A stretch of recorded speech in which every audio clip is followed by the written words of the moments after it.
Welcome back to the Playdate by Freshly Picked. I'm your host, Kaitlin Hansen.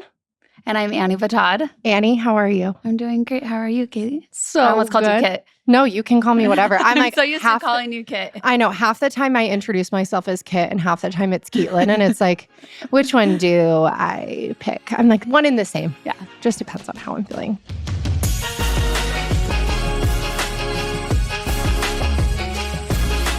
I'm super happy to have you here today. Annie is one of my longtime BFFs, one of my dearest friends, and she's an incredible mom, and I'm so happy that she's going to share her birth story today. But before we jump into it, since this is your first time on the podcast, I'd love for you just to kind of introduce yourself and just tell our listeners a little bit about you. Yeah, I am so excited to be here and share my birth story of my youngest of my 3 kids. So I have 3 kids, Emma, Ren, and Cayman. I am a city girl living in the country. We moved to Heber like 2.5 years ago for our oldest daughter. Specifically, we've always loved Heber, but we moved there because they have really great resources and a really great community because she is disabled. And but born and raised in Salt Lake City. And I work in tech. I've worked in tech. That's actually where we met. Yep. We met, oh my gosh, I don't even. How many years ago was that? I don't know. As long as I've been in tech. You Probably we worked at the Color movie together. So we worked even before. It's got to be like 10, 11 years. Yeah. So That's currently, so and I'm still in tech and excited to share Cayman's story. I love it. Okay. Well, Cayman is actually right over by us. So if you hear him, he's the cutest. Yeah, we're lucky to have him in studio today. But we're going to have you just kind of start from the beginning, not like beginning, but when you started, like late stages of pregnancy, started showing signs. Yeah. So I would say the most important, or in my memory, because it all is like a big craziness, was it was just one weekday, and all of a sudden I just started bleeding. And when I say like bleeding, like not spotting, it was like an exorbitant amount of blood. That's wild. And so, as I said, I live in Heber. I live 3 minutes from a hospital. This hospital, we share it with a cow pasture. No way. Yeah. If you look out the door and there's cows. Wait, that's like kind of majestic. It's super majestic. Yeah. But kind of scary. Yes. They're all so kind there. So I told Nick I started bleeding. Nick is my husband. Yeah. And he had our 2 girls at home. And on the way there, I called my mother-in-law and I told her so she could come up. And she lives in Salt Lake City. And so she drove up, but there was like an hour in between. Oh, wow. So I get to the hospital. We have an amazing neighbor that came over and watched our 2 girls. And so Nick could come be with me because we didn't know what was going on at this point. And they do all the tests. Because you're how many weeks? Oh, sorry. I was 31 weeks. 31. So okay. Not a time that you want to go into labor. Yes. Yeah. But not like crazy scary, but still pretty scary.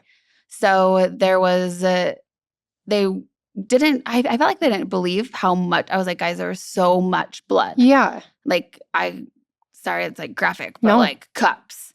And so they're like, I think your water broke. And I was like, okay, like whatever you think, you're the doctor. They test, my water didn't break. They do an ultrasound and everything had been like normal up until this. My 20-week ultrasound, everything was, for lack of a better term, perfect. Yeah. Like everything was going according to plan. And then they checked everything. He got an ultrasound. He looked great. Everything was just fine. And they're like, okay, well, we're going to monitor you for 24 hours and with like the baby heart and all the things and check for more bleeding. Yeah. And I stopped bleeding. And they're like, that's a fluke. We don't see so it. And like wild. my placenta, like everything looked just fine. Yeah. So then the doctor was like, don't worry about it. Like I have always had to be induced and then like a scheduled C-section because my body doesn't go into labor. Yeah.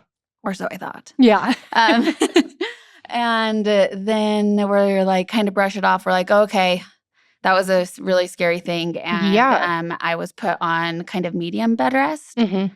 So I could get up and like do like light chores, but I couldn't hold either my kids, which my disabled daughter, she is in the process of learning to walk, but like going up and down stairs, she needs help. So that was really difficult. Luckily, Nick's work understood and he didn't go back. Good. We thought he was going to go back. Yeah. But as you'll hear, it gets crazier and crazier. And nothing happens. And then a week later, the exact same thing happens. What the heck? Blood everywhere. This time it's in like the early morning. And I rush back in. Same thing. It's like there's no bleeding that they can see that like should. Yeah. Like usually it's like a rib in the placenta or something. And then I'm talking to my doctor. Shout out Dr. Calber. He was amazing. He is amazing. And he's like, I'm tempted to life flight you here because you can't have a 32-weeker in Heber with the cows. Yeah. Like you can, but like they'll life flight me. But then they're like, but nothing's wrong. We can't tell if anything's wrong. And the baby's stable. He was always stable. And then they kept me overnight. Same thing. He's stable. They send me home. And then the doctor's there kind of like, if this happens again, like everyone's getting a little bit more suspicious. And then at 33 weeks, happens again. And I'm still just going to Heber Hospital because I know that I would get life flighted, but also I want medical attention right now. Right. And each time it was the same amount of blood. That's so scary. And in between this, I want to say like I'm getting non-stress tests. I'm seeing my OB like 2-3 times a week. And then at 33 weeks is the final bleed. And I go, exact same thing. They keep me overnight. He's stable. He has another ultrasound. Like everything looks great. Yeah. They send me home. But then my OB was like, I need you to come see me the next day. He gives me a steroid shot because he's like, he may come early. Yeah, just to like develop the lungs and all that stuff. Which was crazy to me because I'm like, I couldn't even get my 41-weeker out. Yeah, I was on Pitocin like for 28 hours. Yeah. She never came out. She was a C-section. Ren was a C-section. And then he gave me an option. He said, well, you can either stay in Salt Lake City, so you're close, or I'm going to make you to the hospital. And lucky enough, my entire family's in Salt Lake City, and we have a great support system. And Nick had still not gone back to work. He, one of our good friends, is his boss, and so he was super understanding. But I moved in with my Nana. She is 86. And we love Nana. I know. Nana's the best. She is just goals all around. And next door to my Nana is my dad.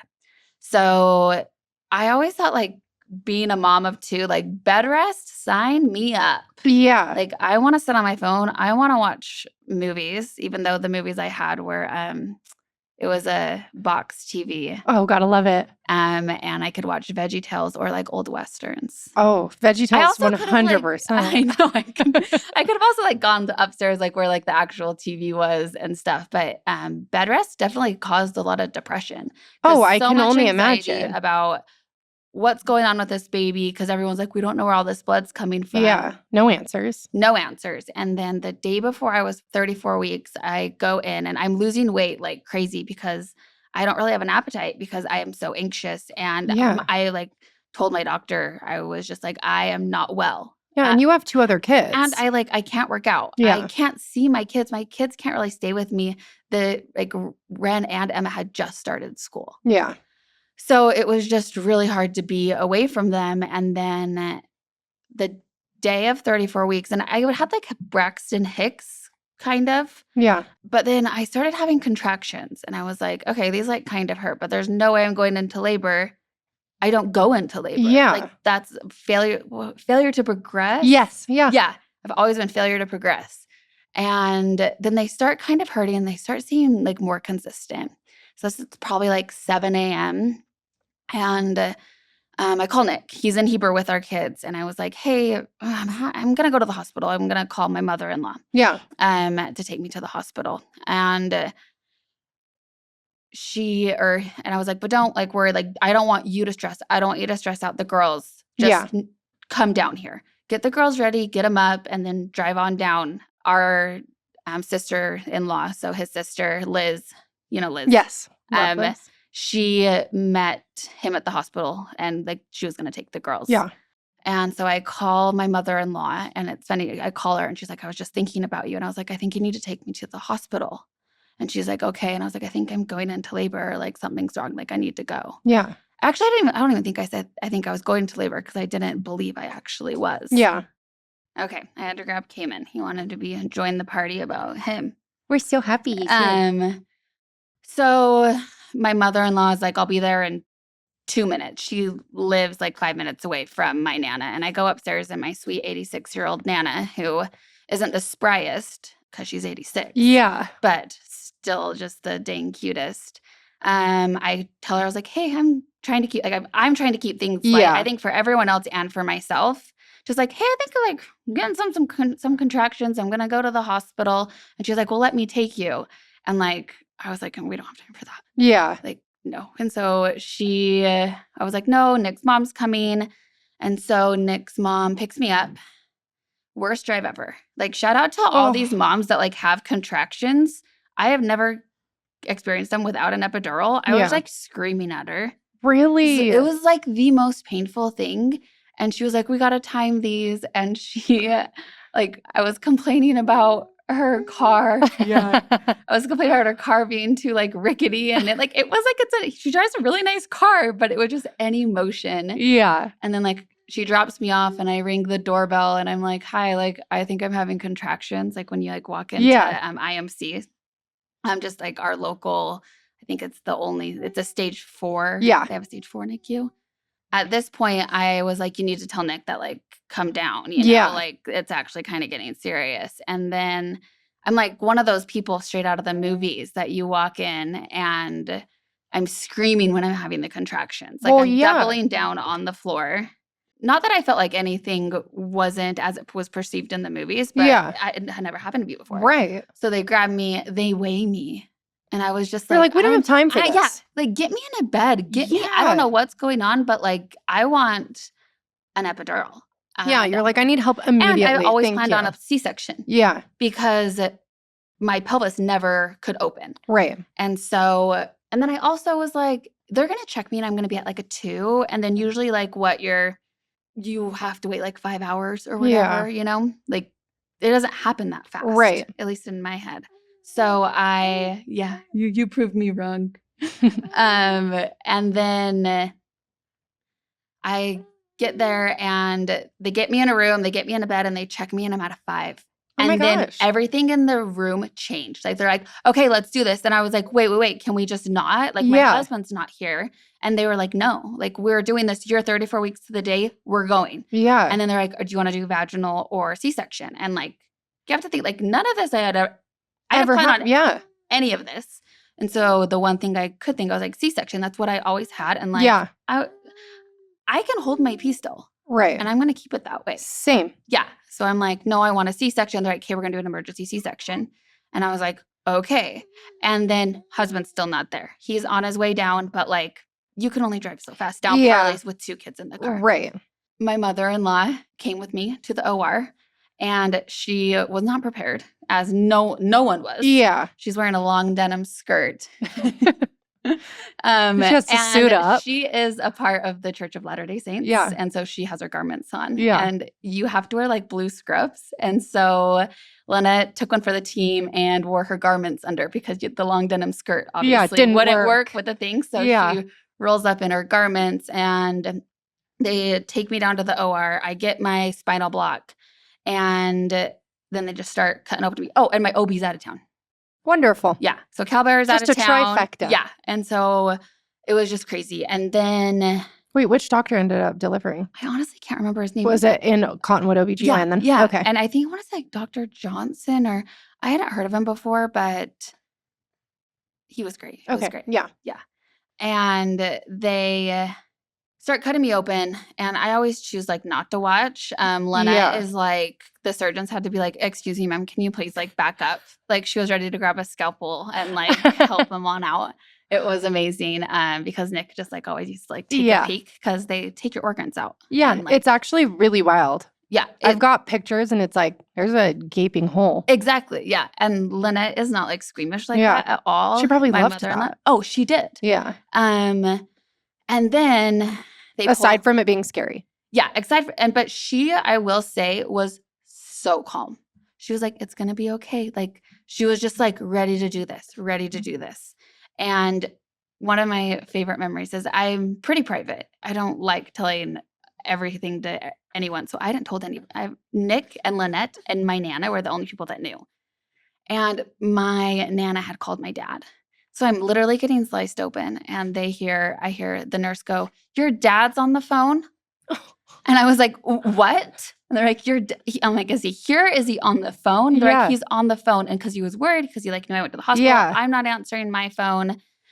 So Mark is calling IMC, and That's so Mark. just trying to get an update. And anyway, so then all of a sudden I hear his cry, and like the most beautiful sound. But then they show him to me, and he had a really short umbilical cord, and so they could like barely keep him out. And they're always covered in like that goop. Yes. But on his face, just his entire head, it looked like something really thick, and I couldn't like understand. And the vibe in the room changed. And no matter what, he was always going to go straight through like the window because he was a 34-weeker. Right. But homeboy was crying. Like he was screaming. And I had just gotten my second steroid shot too. Yeah. So his lungs were good. Yeah. And then they were talking about how good his cry was, but I could tell there was something going on underneath, like, because they were focusing on the positive.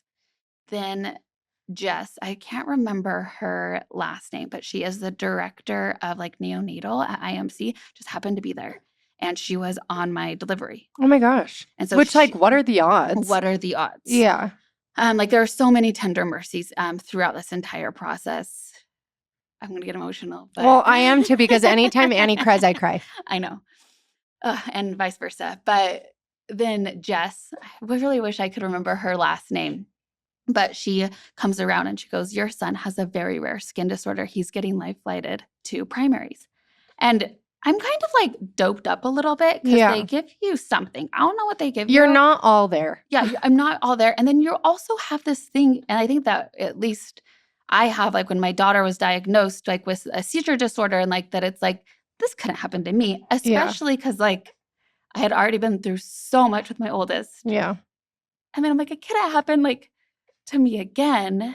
Not that it, like, not, I would never call it a bad thing. Yeah. But a hard thing. For sure. And so they take him, and then Nick gets there right when they pull him out. And Jess, the director of neonatal, grabs my husband and says, "You need to come see your son." And so he could like, sorry. No, you're good. I'm like, that's why I did tissues. Because he wanted to like go straight to me. And she's like, "No, you need to see what's going on. Like, this isn't a typical run of the mill." And he goes back there and he sees him. And by the time that I finally see Nick, I'm back in their room, and they came in and they're trying to get him to stop crying. And like, I don't think they had given him like any painkillers yet, but pretty much what happened is he has a form of ichthyosis. It's still undiagnosed, but he has a mixture of two, and we're still not quite sure. Like, no one knows. We are just waiting to see, like, as he grows. It's either lamellar or a mild form of harlequin. And so he hit the air, and his skin was so dry that it cracked. And all over his body, he had fissures. And he was bleeding. And so that's why like the risk of infection is really, really high with these types of babies. The thing that saved Cayman's life. So an actual full harlequin baby, he didn't hit that variant on the gene. They have a 50-50 chance of living. And I didn't know this. Right. Because that thick like skin that I saw on his head is usually all over their entire body. And so they are born and their chest can't expand. And there's nothing you can do, and they pass away. And so I had no idea. Like, no one's even heard of this. This is a literal 1 in a million. Yeah, and you're like, you go in not knowing any of this. No, because you had to think like he had so many ultrasounds. He had so many non-stress tests. Like he had everything, and there was nothing that pointed us that it was going to be nothing but like completely typical. Yeah. And so they took me down to meet him, and because I hadn't seen him since he came out, and there was so many doctors, and they wheel me in, and he's in the NICU obviously, and they're trying to get accurate temperature reads, but it's really hard because he has this thick skin on his head. And I get a hold of him before he gets sent to primaries, and it was actually so beautiful. He was just screaming and screaming because he was in pain. Like his skin on his tummy and like everywhere else. Literal like, cuts. Literal cuts. And I held him and he just stopped crying. And like it wasn't what I expected. Obviously, I expected a typical birth like I had it with Ren and Emma, where it's just like you have your baby and you get to hold your baby. But I felt so complete. And it was one of the hardest things giving him back, knowing that he wasn't going to even be in the same hospital I was. Yeah. And so I give him back to the med team and they get him up to primaries and it goes with him. And so for the next 2 days, because I had a C-section, were probably the 2 of the darkest days of my life. Yeah. Well, you're sitting there not having your baby. And then, of course, like you're like, I want my husband to be with the baby. And then you're just like probably alone a lot in your thoughts. And I actually didn't allow visitors. I didn't even text you. I know. I had no idea. I was processing the trauma, and like shout out to like my friends and my family, because my dad was like, Mark, he was like knocking down the doors. Yeah. Like, get me in there. And I was like, no. Like, I think I honestly was just so sad. Yeah. That I was just wanted to be alone. Nick did come stay the nights with me. And in the NICU at primaries, they have this thing called Angel Cam where you can see your babies, even though you're not there. Yeah. And so that was really nice. But at this point, I hadn't Googled anything because I learned from Emma. Yeah. You don't Google. No. You don't Google. Every child's so different. And it was like an interesting being at IMC without a baby. Lots of doctors came and be like, my anesthesiologist came and visited me. It was the same one I had with Emma. And like, I love him. Yeah. And the doctor that delivered him came and like saw me, and like everyone was very good at acknowledging that like it's actually like not natural to like have a baby and like not be with them and not have them. And I think that's where I have a lot of trauma from. Yeah. And then they also don't check on you a lot because you don't have a baby. Yeah. And well, because I'm like, you're I can press getting a button. Yeah. Like, and so I'm just, I didn't even watch TV. Really? I stared into there. space and was just kind of like trying to process like what is going on. Like, yeah. And like, what just happened? Yeah, exactly. Like, and almost like, not almost like, definitely like, why me? Yeah. Like, why me? You see all of these, you hear these babies crying, and it's just like, I'm sure everyone has why me moments in life. And I've had a few, and that was definitely one of them. But then they finally like gave me the clear to go. And I literally, they took so long because I didn't have a baby. So I was kind of like last on their list. I walked out. Were you feeling okay? I mean, like physically? As far as like recovery goes. I mean, no. I mean, you never feel good like after a C-section. I waited for my last dose of like painkillers that they give you. And then I was ready to go. Like, I'm sure you were in like panic mode and like your adrenaline. So you're just like, I don't care. I just need to like get to my baby. I literally walked out with no shoes on. I didn't tell anyone I was leaving. I still don't know if there's a checkout policy. I didn't get discharged. And Lynette, my mother-in-law again, she picked me up and she was like, where are your shoes? And I was like, I don't know. Don't care. Yeah. And she's like, did you just walk out? And I was like, yeah, like take me to Cayman. And we hadn't even picked out a name for him. So Cayman is after Nick's cousin, who is also his best friend that passed away, Nainoa Cayman Reevely. And so we were going back and forth between Nainoa and Cayman. And I looked at Nick and I was like, we have to pick a name when he was still with us. And he said Cayman Kaimana, and Kaimana's Hawaiian. All my children are 25% Hawaiian. And it was perfect. Like, we just knew that was a name. So that's where Cayman's name came from, because we didn't have a name picked out. Yeah. We were just like, we knew it was going to be after Nai, because we called him Nainoa, but I'm happy that we picked Cayman. It's so beautiful and it fits him. It fits him so well. So I get to primaries, and he's in one of the incubators because they had to keep the humidity up. Oh, yeah. For his skin. Yeah. So the humidity was at like 80% because he was just like chilling in my amniotic fluid and like at a good temperature. Exactly. And he was on air, but he like barely even needed it. Like he was such a fighter. And then, so that was his 3rd day of life. And I finally met his dermatologist, Dr. Cipriano. And she came in and she had just gotten back from an ichthyosis conference. Again, what are the odds? What are the odds? And she sits me down and I'm like just so thankful to be with him, but also not quite sure like, so I didn't realize there's like stages of the NICU, like, ones that just need to be like fed and out the door. We were in like the very scary like stages, like a 1-to-1 nurse. Yeah. Like, so I'm like, this is definitely serious. Yeah. And she turned to me and she said, we made it. We made it to day 3. And I was like, we did. And she's like, Annie, by saying we made it, I mean that he survived. I was like, what? Like I knew he had a skin disorder, but who knew a skin disorder could be fatal? Yeah. And so that's when it really hit. And that's when I started researching. There's 2 things. So him not having that thick skin, which is like the greatest gift on his chest, saved his life. And I think I know all these things like added up perfectly. Like if I would have delivered him at Heber, I don't think he would have made it. Yeah. Like I just think there's so many things that lined up that were really hard and really traumatic, but like he came when he knew that it was going to be okay. Yeah.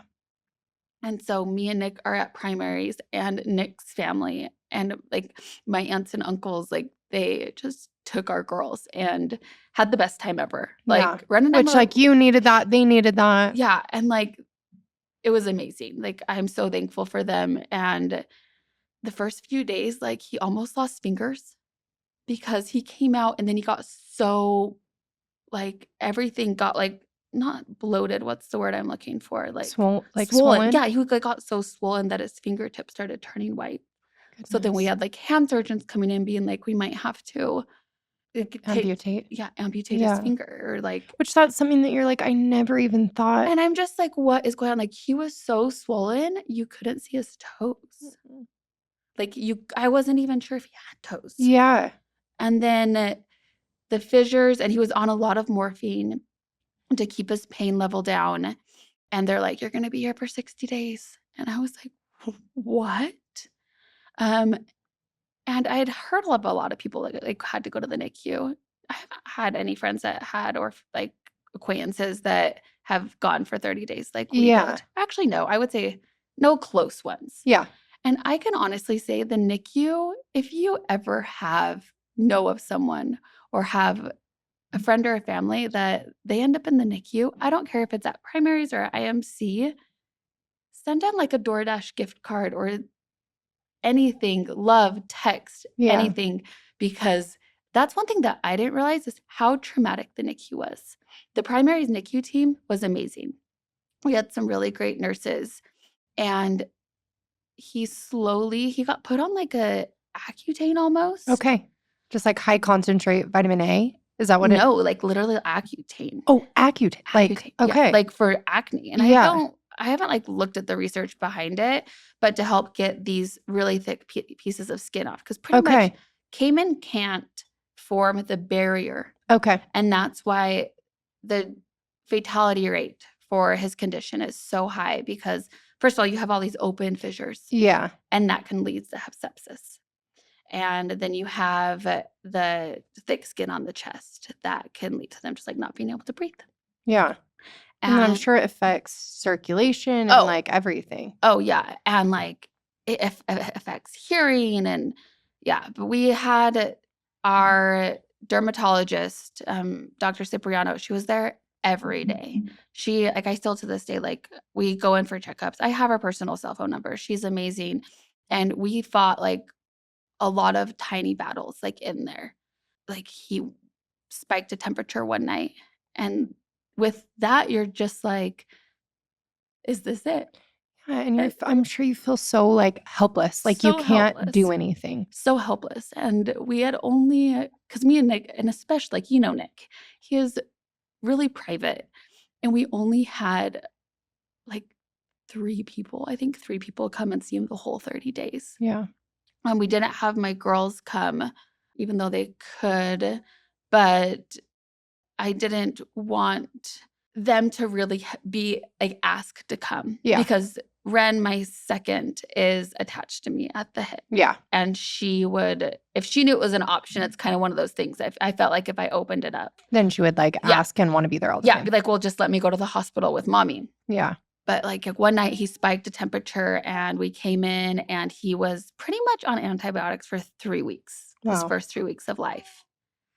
And he was born at 5 pounds, 15 ounces.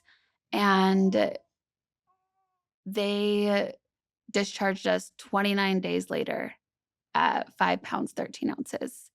No oxygen. He was off of oxygen like after like a few days. Which is incredible. Yeah, like there were so many tender mercies and he is such a fighter. And like the first time I was able to hold him, and that was the other really special thing, is when the dermatologist got back from the conference, they're like, "Hey, like what's next?" Because like she was kind of like the head person of like, what do we do? Because everyone's like there's actually never been a baby like Cayman ever born because he hasn't hit any of the variants, but like a Harlequin baby or a severe lamellar baby born in Utah.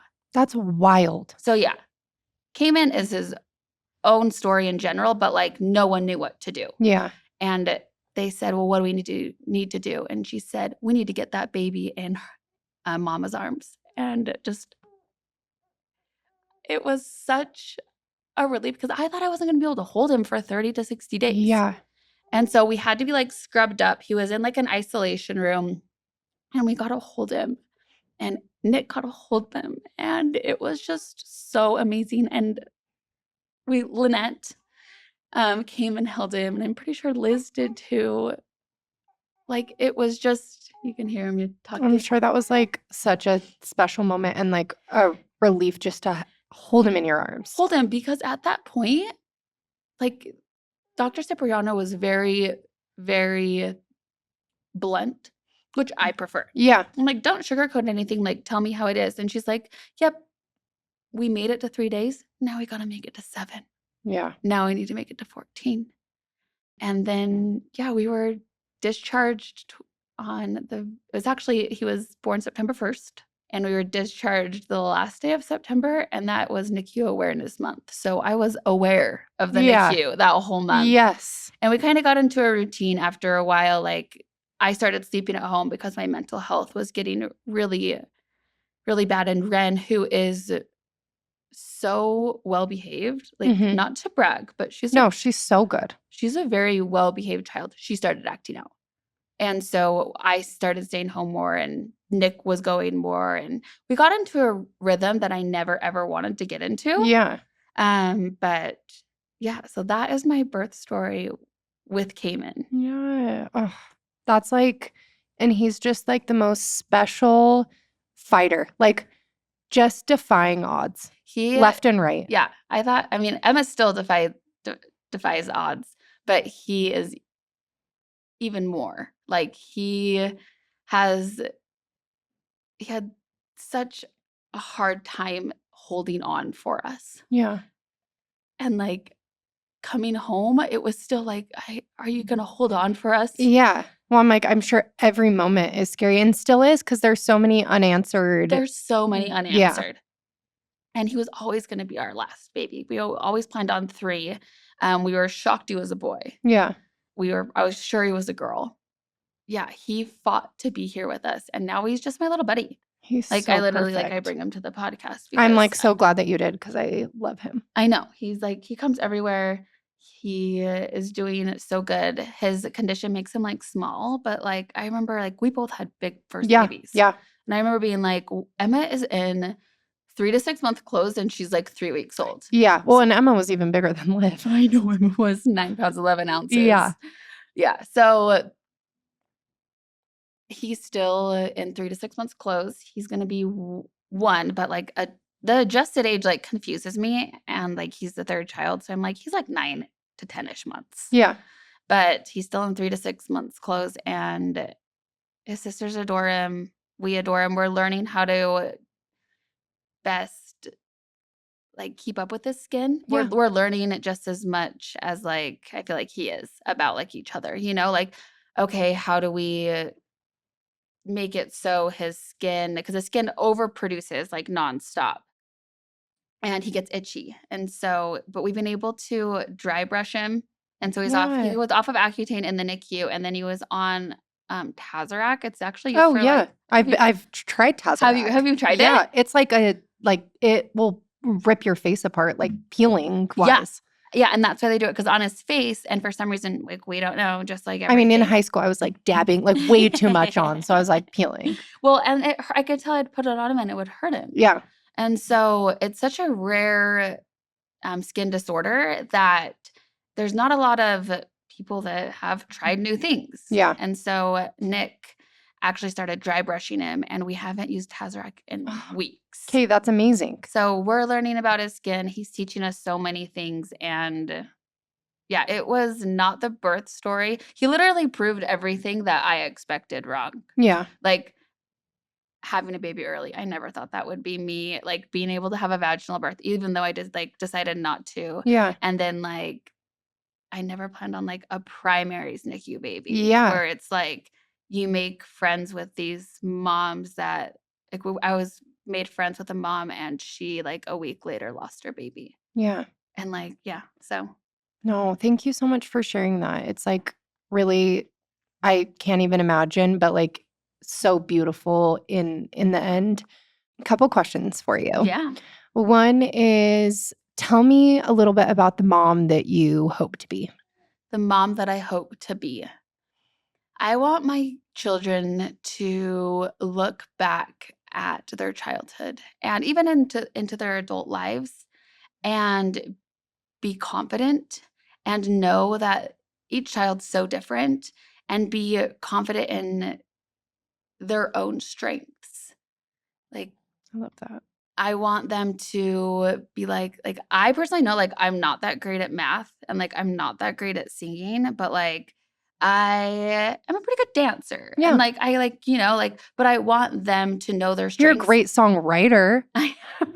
We used to write songs. Yeah. I forgot about that. I am a great songwriter.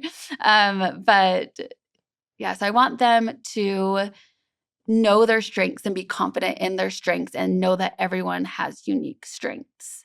And I want them to never feel like that I didn't want to be spending the time with them that I am. Yeah. Does that make sense? Yes. Oh, for sure. Yeah. Like I want them to know that I always want them around. Yeah.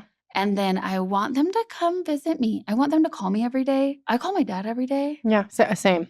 Like sometimes I mean, not my dad, but I call my mom every day. Yeah, I think sometimes like my mom lives in Arizona too, so she is far away, but she visits when she can. Yeah. But Nana, who I stayed with, Yeah. I want to be her. Yeah. She had 6 kids, and everyone visits her, and she's sweet and loving and accepting. I love that. And I want to be her. What a good role model and like somebody to look up to and like emulate their behaviors. Yeah, she has I love that. I think it's really hard to keep a family together. Like For sure. especially when you have 6 kids and everyone has kids and everyone's so different. Yeah. Like even with my siblings or with Nick's siblings, like we're all so different. But being able to keep that closeness is such a gift. And so that's a really long answer. No, But that's so overall, good. I want all my kids to stay close. Yeah. Because there's nothing more beautiful than family. I wholeheartedly agree. Yeah. I love it. Okay, next question. What advice would you give to somebody that is about to have a baby? Throw expectations out the window. Amen. Like expectations are the thief of joy, in my opinion. Maybe you will have an amazing birth that it goes exactly how you planned it out. Me and Kaitlin, we were both pregnant with our first at the same time, and we're like, here's our birth plans. Yep. Here's this. Here's our doctor. We went to birthing classes. We went to birthing classes together. And so I would say throw expectations out the window. And just, I'm like a horrible go with the flow person. Same. I try to go with the flow, but like I need to know what time is the flow starting. We're the exact same. How many people are going to the flow? Do I know Yeah. everyone in the flow? Where is the flow? Yeah. So it's not necessarily going with the flow, but just accepting that things are meant to be. And sometimes things suck. Yeah. And so just trying to accept that whatever is happening, whatever changes are going on with your pregnancy or your delivery or after, just try to trust in yourself. I think it's really nice and important to trust in whatever religion, whatever you believe, but really trust in yourself and know that you are the only mother to that child. Yeah. Like, and you need to advocate. Doctors are there and doctors do what the textbook says. And we could do a whole different episode on Emma, but I learned that for any mother, you need to be your child's advocate. But I feel like a lot of people say that. And I don't mean to like, don't trust doctors. Like doctors are great, but they're also just read a textbook. You know you're a child. For sure. And I think like that's one thing I admire about you so much is all the challenges you've faced with your children. Like there is nobody that is an advocate like as much as I've seen you advocate for your kids on like every level. Like you are so good at like questioning, which we should be questioning. Yeah. And looking for second opinions. And I think that you have a gift. And as much as I think things have been hard and challenging, like you are so meant to be these kids' moms. And like, I'm going to cry and I just love you. And thank you so much for coming on and sharing your beautiful story. Oh, I'm just happy to share it. And I'm happy to be here. Thanks for having me. Okay, we'll see y'all next time.